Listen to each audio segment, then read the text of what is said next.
ನೋಡಿ, ಕಾಂಗ್ರೆಸ್ ಶಾಸಕರಷ್ಟೇ ಅಲ್ಲ, ಸಚಿವರೇ ರಾಜೀನಾಮೆ ನೀಡಿದ್ದಾರೆ.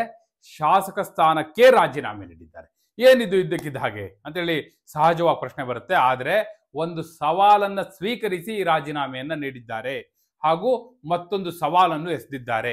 ಈ ಮೂಲಕ ಬಹುಶಃ ಅಂದುಕೊಂಡಂಗೆ ಎಲ್ಲ ಆದ್ರೆ, ಇಲ್ಲಿಯವರೆಗೂ ಯಾರ್ಯಾರು ಏನೇನು ಮಾತಾಡಿದ್ದಾರೋ ಅದೇ ಪ್ರಕಾರ ಎಲ್ಲವೂ ಮುಂದುವರೆದದ್ದೇ ಆದ್ರೆ ಕಾಂಗ್ರೆಸ್ನಿಂದಲೂ ಒಂದು ತಲೆದಂಡ ಆಗುತ್ತೆ, ಬಿಜೆಪಿಯಿಂದಲೂ ಒಂದು ತಲೆದಂಡ ಆಗುತ್ತೆ. 2 ಕ್ಷೇತ್ರಗಳಿಗೆ ವಿಧಾನಸಭಾ ಚುನಾವಣೆ, ಉಪಚುನಾವಣೆ ನಡೆಯಬೇಕಾಗುತ್ತೆ. ಹಾಗಾದ್ರೆ ಈಗ ರಾಜೀನಾಮೆ ಕೊಟ್ಟಿರೋರು ಯಾರು, ಯಾಕೆ, ಏನಾಗುತ್ತೆ? ಎಲ್ಲ ವಿವರಗಳನ್ನ ಕೊಡೋ ಸಲುವಾಗಿ ನಾನು ಬಂದಿದ್ದೇನೆ. ಆತ್ಮೀಯರೇ, ವಾರ್ತೆ ವಿಶೇಷ ಕಾರ್ಯಕ್ರಮಕ್ಕೆ ಸ್ವಾಗತ. ನಾನು ವೀರೇಂದ್ರ ಉಪ್ಪುಂದ. ನೋಡಿ, ಬಹಳ ಕುತೂಹಲ ನಾನು ಉಳಿಸ್ಲಿಕ್ಕೆ ಹೋಗೋದಿಲ್ಲ. ರಾಜೀನಾಮೆ ಕೊಟ್ಟಿರೋದು ಬೇರೆ ಯಾರೂ ಅಲ್ಲ, ಕಾಂಗ್ರೆಸ್ ಶಾಸಕ, ಈಗ ಸಚಿವರು ಕೂಡ ಹೌದು, ಬಸವನ ಬಾಗೇವಾಡಿ ಕ್ಷೇತ್ರವನ್ನು ಪ್ರತಿನಿಧಿಸುವಂತಹ, ನಿಮಗೆಲ್ಲರೂ ಚೆನ್ನಾಗಿ ಗೊತ್ತು, ಶಿವಾನಂದ ಪಾಟೀಲ್ರು. ಅವರು ರಾಜೀನಾಮೆಯನ್ನ ಕೊಟ್ಟಿದ್ದಾರೆ. ಶಿವಾನಂದ ಪಾಟೀಲ್ ರಾಜೀನಾಮೆಗೆ ಹಿನ್ನೆಲೆ ಏನು ಅಂದ್ರೆ ಬಸನಗೌಡ ಪಾಟೀಲ್ ಯತ್ನಾಳ್. ಯಾಕೆ ಬಸನಗೌಡ ಪಾಟೀಲ್ ಯತ್ನಾಳ್ ಹೆಂಗ್ ಕಾರಣ ಆಗ್ತಾರೆ? ಅದಕ್ಕೊಂದು ಸ್ವಲ್ಪ ಹಿನ್ನೆಲೆ ಇದೆ. ಈಗ ಬಸನಗೌಡ ಪಾಟೀಲ್ ಯತ್ನಾಳ್ರು ರಾಜೀನಾಮೆ ಕೊಡ್ಬೇಕಾಗುತ್ತೆ. ಅದು ಹೆಂಗೆ ಅಂತ ನಾನು ಹೇಳ್ತೀನಿ. ಅವ್ರು ಕೊಡ್ತಾರ ಇಲ್ವೋ, ಕೊಟ್ರೆ ಏನಾಗುತ್ತೆ, ಕೊಡದೆ ಇದ್ರೆ ಏನಾಗುತ್ತೆ, ಶಿವಾನಂದ ಪಾಟೀಲ್ರು ಈಗ ರಾಜೀನಾಮೆ ಕೊಡುವ ಹಿಂದೆ ಯಾರಿದ್ದಾರೆ, ಅವರ ಉದ್ದೇಶ ಏನು, ಗುರಿ ಏನು, ಇದರ ಅಂತಿಮ ಪರಿಣಾಮ ಏನು, ಎಲ್ಲನೂ ಕೂಡ ನಾನು ಹೇಳ್ತೀನಿ. ಆದ್ರೆ ಬಸನಗೌಡ ಪಾಟೀಲ್ ಯತ್ನಾಳ್ರು ಹೇಗೆ ಇದಕ್ಕೆ ಕಾರಣ? Basic question. ನೋಡಿ, ಏನಾಗಿತ್ತು, ಇದು ಕಳೆದ ವಾರ ಏಪ್ರಿಲ್ ಕೊನೆ ವಾರದಲ್ಲಿ ನಡೆದಂತ ಘಟನಾವಳಿಗಳ ಪರಿಣಾಮ ಇದು. ಬಸನಗೌಡ ಪಾಟೀಲ್ ಯತ್ನಾಳ್ರು ಮೊಹಮ್ಮದ್ ಪೈಗಂಬರ್ ಬಗ್ಗೆ ಒಂದು ಹೇಳಿಕೆಯನ್ನ ಕೊಟ್ಟಿದ್ರು. ಅದನ್ನ ಖಂಡಿಸಿ ಮುಸಲ್ಮಾನ್ ಸಮುದಾಯದವರು, ಯಾರೆಲ್ಲ ಶಿವಾನಂದ ಪಾಟೀಲ್ರ ಕ್ಷೇತ್ರದಲ್ಲಿದ್ದಾರೆ ಅವರು, ವಿಜಯಪುರ ನಗರ ಕ್ಷೇತ್ರದವರು, ಹೀಗೆ ಎಲ್ಲರೂ ಸೇರಿ ಒಂದು ಪ್ರತಿಭಟನೆಯನ್ನು ಹಮ್ಮಿಕೊಂಡಿದ್ರು. ಯಾರ ವಿರುದ್ಧ? ಬಸನಗೌಡ ಪಾಟೀಲ್ ಯತ್ನಾಳ್ರ ವಿರುದ್ಧ ಪ್ರತಿಭಟನೆಯನ್ನು ಹಮ್ಮಿಕೊಂಡಿದ್ರು. ಆ ಪ್ರತಿಭಟನೆಗೆ ಶಿವಾನಂದ ಪಾಟೀಲ್ರು ಹೋಗಿದ್ರು.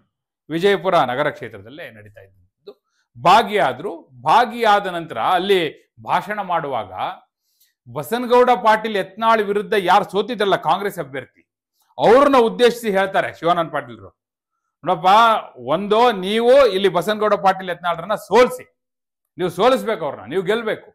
ಇಲ್ಲಪ್ಪ, ನಮ್ಮ ಕೈಯಲ್ಲಿ ಸಾಧ್ಯ ಆಗ್ತಾನೆ ಇಲ್ಲ ಅನ್ನೋದಾದ್ರೆ ನನಗೆ ಹೇಳಿ, ನಾನು ಬಂದು ನಿಲ್ತೀನಿ ಇಲ್ಲಿ ಕಾಂಗ್ರೆಸ್ ಅಭ್ಯರ್ಥಿಯಾಗಿ, ನಾನೇ ಸೋಲಿಸ್ತೀನಿ ಅನ್ನುವಂತ ಮಾತನ್ನ ಹೇಳ ಬಂದಿದ್ದು. ಇದು ಬಸನಗೌಡ ಪಾಟೀಲ್ ಯತ್ನಾಳ್ರನ್ನ ಕೆಣಕ್ದಂಗಾಯ್ತು. ಬಸನಗೌಡ ಪಾಟೀಲ್ ಯತ್ನಾಳ್ರು ಮೊನ್ನೆ ಬಸವ ಜಯಂತಿ ದಿನ 30ನೇ ತಾರೀಕು ಅಕ್ಷಯ ತೃತೀಯ ದಿನ ಅವರು ಒಂದು ಹೇಳಿಕೆ ಕೊಟ್ಟರು. ಅವ್ರೇನಂದ್ರು, ಈ ರೀತಿ ನನ್ನ ಕ್ಷೇತ್ರಕ್ಕೆ ಬಂದು ಶಿವಾನಂದ ಪಾಟೀಲ್ರು ಚಾಲೆಂಜ್ ಮಾಡಿ ಹೋಗಿದ್ದಾರೆ, ನನ್ನ ಕ್ಷೇತ್ರದಲ್ಲಿ ನಿಂತು ಗೆಲ್ತೀನಿ ಅಂತೇಳಿ ಎಲ್ಲ ಮಾತಾಡಿದ್ರು. ಅವ್ರ ಹಿನ್ನೆಲೆ ಎಲ್ಲ ಕೆದಕಿದ್ರು. ಅವ್ರು ಪಾಟೀಲೇ ಅಲ್ಲ, ಅವ್ರು ಪಂಚಮಸಾಲಿನೇ ಅಲ್ಲ, ಪಾಟೀಲ್ ಅಂತಲೇ ರಾಜಕೀಯಕ್ಕೋಸ್ಕರ ಸೇರಿಸ್ಕೊಂಡಿರೋದು. ಅವ್ರದ್ದು ಮೊದಲು ಹಚಡದ ಅಂತ ಇತ್ತು ಅವ್ರ ಹೆಸರಲ್ಲಿ ಸರ್ನೇಮ್. ಆ ರೀತಿ ಇದ್ದದನ್ನ ಪಾಟೀಲ್ ಅಲ್ಲಿ ಚೇಂಜ್ ಮಾಡ್ಕೊಂಡಿದ್ದು ಯಾಕೆ ಅಂದ್ರೆ ರಾಜಕೀಯಕ್ಕೋಸ್ಕರ ಅಂತ ಎಲ್ಲ ಅವರು ಟೀಕೆ ಮಾಡಿದ್ರು. ಯಾಕಂದ್ರೆ ಶಿವಾನಂದ ಪಾಟೀಲ್ರ ತಂದೆ ಹಾಗೂ ಬಸನಗೌಡ ಪಾಟೀಲ್ ಯತ್ನಾಳ್ ಇಬ್ರು ಕೂಡ ಬಿಸ್ನೆಸ್ ಪಾರ್ಟ್ನರ್ಸ್. ಅವರಿಬ್ರು ನಡುವೆ ಸಂಬಂಧ ಬಹಳ ಚೆನ್ನಾಗಿತ್ತು. ಸೊ ಅವ್ರ ಗುಟ್ಟೆಲ್ಲ ಇವ್ರಿಗೆ ಗೊತ್ತು, ಇವ್ರ ಗುಟ್ಟೆಲ್ಲ ಅವ್ರಿಗೆ ಗೊತ್ತು.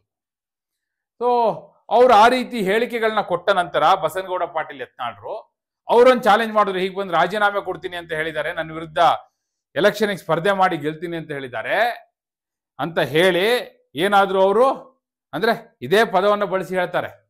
ಈಗ ಅವರ ತಂದೆಯನ್ನ ಉಲ್ಲೇಖಿಸಿ, ನೀವು ಅವರ ಮಗನೇ ಆಗಿದ್ದರೆ, ಈ ರೀತಿ ಎಲ್ಲ ಬಳಸಿ ಅದನ್ನ ಸ್ವಲ್ಪ ಕೆಟ್ಟದಾಗಿಯೇ ಬಳಸಿ ಪ್ರಶ್ನೆ ಮಾಡ್ತಾರೆ.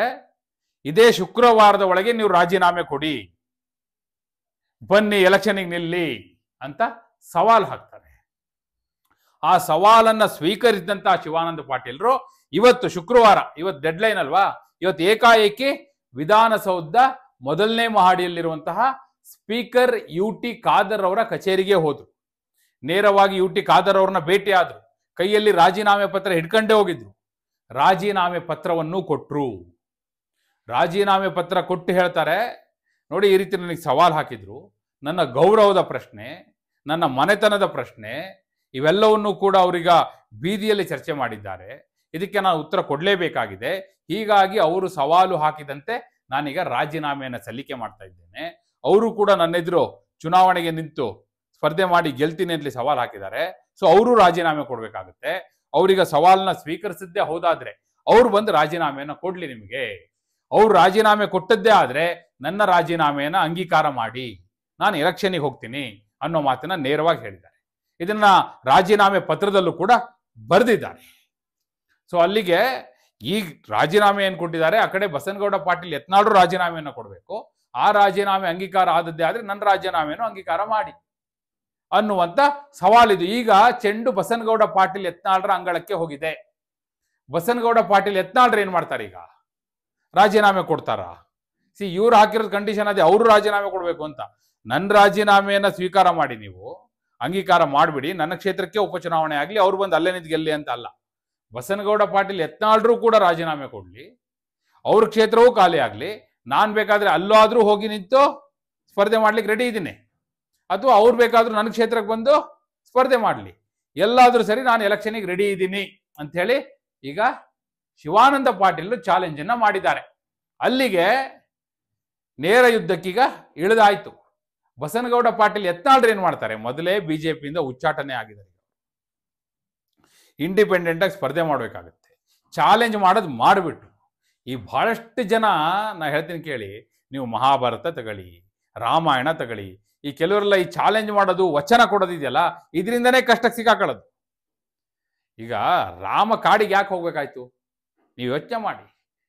ದಶರಥ ಕೈಕಿಗೆ ಕೊಟ್ಟಂತ ವಚನದ ಕಾರಣದಿಂದ ಅವನು ವಚನ ಕೊಟ್ಟ ಸಿಗಾಕೊಂಡಿದ್ದಕ್ಕೆ ರಾಮನ್ ಕಾಡಿಗೆ ಕಳಿಸ್ಬೇಕಾಯ್ತು. ಹಿಂಗೆ ನಡೆಯೋದೇ ಹಿಂಗೆ. ಮಹಾಭಾರತ ಯುದ್ಧವೇ ಕೇವಲ ವಚನ ಪ್ರಮಾಣ, ಆ ಭೀಷ್ಮನ ವಚನ, ಅದ್ರ ಹಿಂದೆ ಬೆನ್ನಿಂದೆ ನೂರಾರು ವಚನಗಳು ಬರುತ್ತೆ ಬಿಡಿ. ಅದು ಕರ್ಣನ ದಾನದ ವಚನದವರೆಗೂ ಹೋಯ್ತದು. ಕಡೆಗೆ ಮಹಾಭಾರತ ಯುದ್ಧ ನೀವು ನೋಡಿದಿರಿ. ಹಾಗೆ ಈ ವಚನ ಕೊಡೋದು, ಪ್ರಮಾಣ ಮಾಡೋದು, ಚಾಲೆಂಜ್ ಮಾಡೋದು, ಇವೆಲ್ಲ ಇದೆಯಲ್ಲ, ಯಾವತ್ತೂ ಬೂಮರಾಂಗೆ ಆಗೋದಿದೆ. ಬಸನಗೌಡ ಪಾಟೀಲ್ ಯತ್ನಾಳ್ರೇನಾದ್ರು ನಿಜವಾಗಿಯೂ ಸವಾಲನ್ನ ಸ್ವೀಕಾರ ಮಾಡೋದೇ ಆಗಿದ್ದರೆ ಮರುಕ್ಷಣ ಅವರು ರಾಜೀನಾಮೆ ಕೊಡ್ಬಿಡೋಕ್ಕಾಗಿತ್ತು. ಬಹುಶಃ ಐ ಡೋಂಟ್ ಥಿಂಕ್ ಸೊ ಅವ್ರೇನು ರಾಜೀನಾಮೆ ಕೊಡ್ತಾರಂತ ನನಗನ್ಸಲ್ಲ. ಅದು ಅಂಗೀಕಾರ ಆಗ್ಲಿ ನೋಡೋಣ ಅಂತಾರೆ. ಈಗ ನೆಕ್ಸ್ಟ್ ಡೈಲಾಗ್ ಬೇಕಾದ್ರೆ ನೋಡಿ, ಇದೇ ಬರುತ್ತೆ. ಯಾಕಂದ್ರೆ ಇವತ್ತಿನ ಪರಿಸ್ಥಿತಿಯಲ್ಲಿ ಬಸನಗೌಡ ಪಾಟೀಲ್ ಯತ್ನಾಳ್ರು ರಾಜೀನಾಮೆ ಕೊಟ್ಟು ಚುನಾವಣೆ ಸೆಣಸುವಂತ ಪರಿಸ್ಥಿತಿಯಲ್ಲಿ ಖಂಡಿತ ಇಲ್ಲ. ಶತ್ರುಗಳು ಕಾಯ್ಕೊಂಡು ನಿಂತಿದ್ದಾರೆ ಅವ್ರ ಪಾರ್ಟಿ ಒಳಗೆ, ಬೇರೆ ಎಲ್ಲೂ ಬೇಡ, ಬೇರೆ ಯಾರು ಬೇಡ. ವಿಜಯೇಂದ್ರನೇ ಹಠ ಕಟ್ಟಿ ನಿಂತು ಸೋಲ್ಸ್ಬಿಡ್ತಾರೆ. ಡಿ ಕೆ ಶಿವಕುಮಾರ್ ಗಟ್ಟಿಯಾಗಿ ನಿಲ್ತಾರಲ್ಲಿ ಸೋಲ್ಸ್ಲಿಕ್ಕೆ. ಡಿ ಕೆ ಶಿವಕುಮಾರ್, ವಿಜಯೇಂದ್ರ, ಇನ್ನು ಬಿಡಿ ಶತ್ರುಗಳು ಸಾಲಿದ್ದಾರೆ, ಎಲ್ಲ ಟೊಂಕ ಕಟ್ಟಿ ನಿಂತು ಬಿಡ್ತಾರಲ್ಲಿ ಶಿವಾನಂದ ಪಾಟೀಲ್ರ ಗೆಲುವಿಗೆ, ಬಸನಗೌಡ ಪಾಟೀಲ್ರ ಯತ್ನಾಳ್ರ ಸೋಲಿಗೆ. ಹಂಗೆ ಆಗೋದು ರಾಜಕಾರಣ ನಡೆಯದೆ, ಹಂಗೆ ಬಿಡ್ತಾರ. ಮತ್ತೆ ಇಷ್ಟೆಲ್ಲ ಆದ್ಮೇಲೆ ಬೀದಿಯಲ್ಲಿ ನಿಂತು ಬಸನಗೌಡ ಪಾಟೀಲ್ರು ಅಟ್ಯಾಕ್ ಮಾಡಿಲ್ವ ಇವ್ರನ್ನ? ಅದೆಲ್ಲ ಸೇಡಿಲ್ವ ಅವರಿಗೆ? ಕಾಯ್ತಾ ಇದ್ದಾರೆ ಟೈಮ್ಗೆ. ಮೊನ್ನೆ ಹೆಂಗೋ ಲಾಸ್ಟ್ ಎಲೆಕ್ಷನ್ ಅಲ್ಲಿ ತಪ್ಪಿಸ್ಕೊಂಡ್ಬಿಟ್ರು, 2028ವರೆಗೂ ಕಾಯ್ಬೇಕಲ್ಲಪ್ಪ ಅಂತಿದ್ರು. ಈಗ ಇದೊಂದು ಆಪರ್ಚುನಿಟಿ ಸಿಕ್ಕಿದೆಯಲ್ಲ, ಬಿಡ್ತಾರಾ? ಹೀಗಾಗಿ ಬಸನಗೌಡ ಪಾಟೀಲ್ ಯತ್ನಾಳ್ರು ರಾಜೀನಾಮೆ ಕೊಡೋ ಲಕ್ಷಣ ಖಂಡಿತವಾಗಿಯೂ ಇಲ್ಲ. ಅವ್ರೇನ್ ಹೇಳ್ತಾರೆ, ಈಗ ಶಿವಾನಂದ ಪಾಟೀಲ್ ರಾಜೀನಾಮೆ ಕೊಟ್ಟಿದಾರಲ್ಲಪ್ಪ, ಅವ್ರು ಕೊಡ್ಲಿ. ಅದು ಅಂಗೀಕಾರ ಆಗಿದೆಯಾ?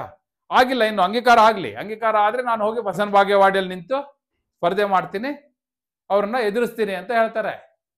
ತಾನು ರಾಜೀನಾಮೆ ಕೊಡ್ತೀನಿ ಅಂತ ಹೇಳಲ್ಲ. ಈಗ ನೋಡಿಬೇಕಾದ್ರೆ ಅವ್ರು ಯಾವ ಕಾರಣಕ್ಕೂ ರಾಜೀನಾಮೆ ಕೊಡಲ್ಲ, ಆ ಪರಿಸ್ಥಿತಿಯಲ್ಲೇ ಅವರಿಲ್ಲ. ಶಿವಾನಂದ ಪಾಟೀಲ್ ರಾಜೀನಾಮೆ ಹಿಂದೆಯೂ ಕೂಡ ಬಹಳಷ್ಟು ಜನರ ಭರವಸೆಗಳಿರ್ಬೋದು.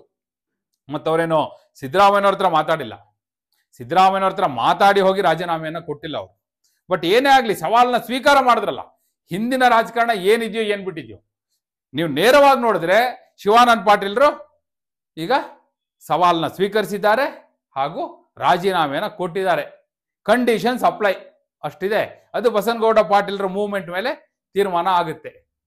ಆದ್ರೆ ಒಂದಂತೂ ನಿಜ, ರಾಜಕಾರಣದಲ್ಲಿ ಹೇಳಿಕೆಗಳು ನೋಡಿ, ಬಸನಗೌಡ ಪಾಟೀಲ್ ಯತ್ನಾಳ್ರು ಇವತ್ತು ಉಚ್ಚಾಟನೆ ಆಗಿದ್ದಾರೆ ಅಂದ್ರೆ ಅವ್ರ ಬಾಯೇ ಕಾರಣ. ಈಗಲೂ ಮತ್ತು ಅವ್ರು ಅದನ್ನ ಹಾಗೆ ಮುಂದುವರಿಸ್ತಾ ಇದ್ದಾರೆ. ಯಾಕೆ ಯಾರ್ದಾರು ಮನ್ತಂದ ವಿಷಯ, ಅವ್ರ ಅಪ್ಪನ ವಿಷಯ ಎಲ್ಲ ಯಾಕೆ ಬೇಕು ಇವ್ರಿಗೆ?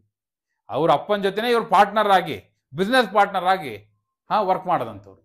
ಈಗ ಅವ್ರ ಅಪ್ಪನ ಬಗ್ಗೆ ಮಾತಾಡಿದ್ರೆ ಅವ್ರು ಸುಮ್ಮನೆ ಇರ್ತಾರ? ಇದು ಕೆಣಕ್ದಂಗೆ ಆಗಿದೆ. ಅವ್ರು ಹೋಗಿ ಸವಾಲು ಹಾಕಿದ್ದಾರೆ, ರಾಜೀನಾಮೆ ಕೊಟ್ಟಿದ್ದಾರೆ. ಈಗ ಬಸನಗೌಡ ಪಾಟೀಲ್ ಯತ್ನಾಳ್ರು ಕಾರ್ನರ್ ಆಗಿದ್ದಾರೆ. ಏನ್ ಮಾಡೋಕೆ ಈಗ ಬಸನಗೌಡ ಪಾಟೀಲ್ ಯತ್ನಾಳ್ರು? ಆಡಿದ ಮಾತಿನ ಪ್ರಕಾರ ಅವರು ರಾಜೀನಾಮೆ ಕೊಟ್ಟು ಚುನಾವಣೆನ ಎದುರಿಸ್ಬೇಕಾ, ಅಥವಾ ಇಲ್ಲ ಶಿವಾನಂದ ಪಾಟೀಲ್ ರಾಜೀನಾಮೆ ಅಂಗೀಕಾರ ಆಗ್ಲಿ ಅಲ್ಲಿ ಹೋಗಿ ನಿಂತು ಗೆಲ್ತಾರೆ ಅಂತೀರಾ? ಅಥವಾ ಇವೆಲ್ಲವೂ ಕೂಡ ತೀರಾ ಅಸಹ್ಯ ರಾಜಕಾರಣ ಇದು. ಈ ಲೆವೆಲ್ಗೆ ಹೋಗಬಾರ್ದು ಯಾರು ಕೂಡ. ಇಂಥ ಮಾತುಗಳು, ಇಂಥ ಹೇಳಿಕೆಗಳು ಯಾರಿಗೂ ಕೂಡ ಶೋಭೆ ತರುವಂಥದ್ದಲ್ಲ ಅಂತೀರಾ. ಹಾಗೆ ಶಿವಾನಂದ ಪಾಟೀಲ್ರ ನಡೆ ಬಗ್ಗೆ ನಿಮ್ಮ ಅಭಿಪ್ರಾಯ ಏನು? ನಿಮ್ಮ ಅಭಿಪ್ರಾಯವನ್ನ ಕಮೆಂಟ್ ಮೂಲಕ ತಿಳಿಸಿ. ಹಾಗೆ ನೀವಿನ್ನು ವಾರ್ತೆ ಚಾನಲ್ನ ಸಬ್ಸ್ಕ್ರೈಬ್ ಮಾಡಿಲ್ಲ ಅಂದರೆ ಈಗಲೇ ಸಬ್ಸ್ಕ್ರೈಬ್ ಮಾಡಿ.